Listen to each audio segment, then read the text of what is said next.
নমস্কার। আপনি যদি ফেসবুক বা ইউটিউবের জন্য ভিডিও বানান, সেক্ষেত্রে আপনার থাম্বনেল বানানোর জন্য খুবই কষ্ট করতে হয়। থাম্বনেল বানানো একটি খুবই কষ্টসাধ্য কাজ। তো আপনি খুব সহজেই থাম্বনেল বানাতে পারবেন। থাম্বনেল বানানোর জন্য আপনাকে কাউকে টাকা দেওয়ার প্রয়োজন নেই। আপনার হাতের মোবাইল থেকেই খুব সহজেই আপনি থাম্বনেল বানাতে পারবেন এআই এর সাহায্যে এবং সেই থাম্বনেল ভিডিওতে ব্যবহার করে আপনার ভিডিওতে খুব বেশি ভিউ বা লাইক হবে। ফেসবুক বা ইউটিউবের জন্য অনেকেই হয়তো ভিডিও বানানো শুরু করে দিয়েছেন, কিন্তু ভিডিও বানানোর জন্য প্রথম যেটা দরকার সেটা হলো থাম্বনেল। আপনার ভিডিওর একটি জনপ্রিয় যদি ভালো থাম্বনেল হয়ে থাকে, লোক অবশ্যই আপনার ভিডিওটা দেখার জন্য টাচ করবে। তো আপনার থাম্বনেল যদি ভালো না হয়, আপনার ভিডিও দেখার জন্য কেউ একটিবারও হলেও ক্লিক করবে না। তো ভিডিওতে থাম্বনেল কিভাবে বানাবেন তার জন্য আমি প্রসেসটি আপনাদেরকে দেখিয়ে দেবো। আর অবশ্যই এরকম ভিডিও পাওয়ার জন্য আমাদের টেক জাজ বাংলা চ্যানেলকে সাবস্ক্রাইব করে পাশে রাখা বেল নোটিফিকেশনটি অলে প্রেস করে দেবেন। ফেসবুক থেকে দেখলে পেজটিকে অবশ্যই ফলো দিয়ে রাখবেন। তো ভিডিওর থাম্বনেল বানানোর জন্য আপনাদেরকে প্রথমে ChatGPT ওপেন করে নিতে হবে। ChatGPT যদি অ্যাপ থেকে থাকে অ্যাপটি ওপেন করবেন, নতুবা আপনারা গুগলের যেকোনো একটি ব্রাউজারে চলে আসবেন। গুগলের যেকোনো একটি ব্রাউজারে এসে সার্চ বার আপনার পেয়ে যাবেন। সার্চ বারে লিখবেন ChatGPT। ChatGPT লেখার পর প্রথম ওয়েবসাইটে ক্লিক করে আপনি এখানে প্রবেশ করবেন ChatGPT। এবার এখান থেকে দেখবেন যদি আপনার ক্ষেত্রে লগইন হয়ে থাকে, লগইন করে নেবেন। এখানে আপনি লগইন পাবেন বা উপর সাইডে এখানে লগইন পাবেন। লগইন অপশনে লগইন করে নেবেন। এরপরে এখানে রয়েছে দেখুন আস্ক এনিথিং। আপনি এখানে লিখবেন যদি আপনি ভিডিওতে আপনার কোনো ছবি ব্যবহার করতে চান, তবে সেই ছবিটিকে আপনি প্লাস আইকনের সাহায্যে নিয়ে আসবেন।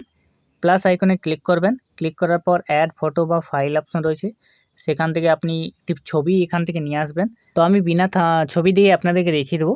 আস্ক এনিথিং অপশনটিতে আপনাকে ক্লিক করতে হবে। এরপর ইংরেজিতে লিখবেন এখানে। দেখুন এখানে আমি লিখলাম create a YouTube thumbnail 16:9 radio, Facebook page create 1 minute ready.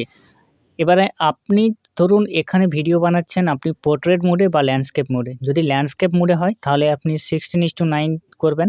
আর যদি রিলস ভিডিও হয়ে থাকে সেক্ষেত্রে 9:60 রেটিও লিখবেন। এরপরে দেখুন যে কোনো লেখার জন্য আপনার থাম্বনেলে যেটা লেখা থাকবে তার জন্য প্রথমে এই অপশনটিতে ক্লিক করবেন। ক্লিক করার পর যেটা লিখে তারপরে আবার এই সিম্বলটা দিয়ে দেবেন। তারপর আবার একটি লেখার আগে সিম্বলটা দেবেন। লেখা শেষ করার পর আবার সিম্বলটা দেবেন। পাশে দেখবেন লেখা যখন হয়ে যাবে আপনার পাশে দেখবেন এই অ্যারো বাটনটি আছে, অ্যারো বাটনে ক্লিক করবেন। দেখুন কিছুক্ষণ লোডিং নেবে। Creating image. দেখুন কিছুক্ষণ ওয়েট করার পর আপনার ফেসবুক পেজে যে থাম্বনেল, সে থাম্বনেলটা রেডি হয়ে গেছে। ChatGPT কত সুন্দরভাবে আপনার থাম্বনেলটা রেডি করে দিয়েছে। এবার থাম্বনেলটা আপনার তৈরি হয়ে যাওয়ার পর নিচের সাইডে দেখবেন এখানে ডাউনলোড বাটন থাকবে। ডাউনলোড বাটনে ক্লিক করে আপনি থাম্বনেলটা ডাউনলোড করে নেবেন। ডাউনলোড করে নেওয়ার পর আপনি ভিডিওতে যে থাম্বনেলটা দিয়ে দেবেন, তাহলেই আপনার ভিডিওগুলো অবশ্যই আগের থেকে অনেকটা ভালো হবে। এই ভিডিওর জন্য থাম্বনেল যদি বানাতে চান তাহলে অবশ্যই এই ChatGPTর সাহায্যে আপনারা বানিয়ে নেবেন। খুব সহজে রেডি হয়ে যাবে। খুবই আই ক্যাচিং, দেখুন চোখে লাগার মতো একটি থাম্বনেল তৈরি হয়ে গেল। আপনাকে আর বেশি কিছু কষ্ট করতে হবে না।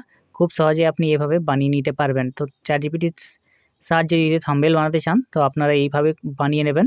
আপনার ছবি দিয়েও আপনি বানাতে পারেন যেভাবে বললাম। তো অবশ্যই ভিডিওটি ভালো লাগলে শেয়ার করবেন, লাইক করবেন, নতুন হয়ে থাকলে সাবস্ক্রাইব করবেন। নমস্কার।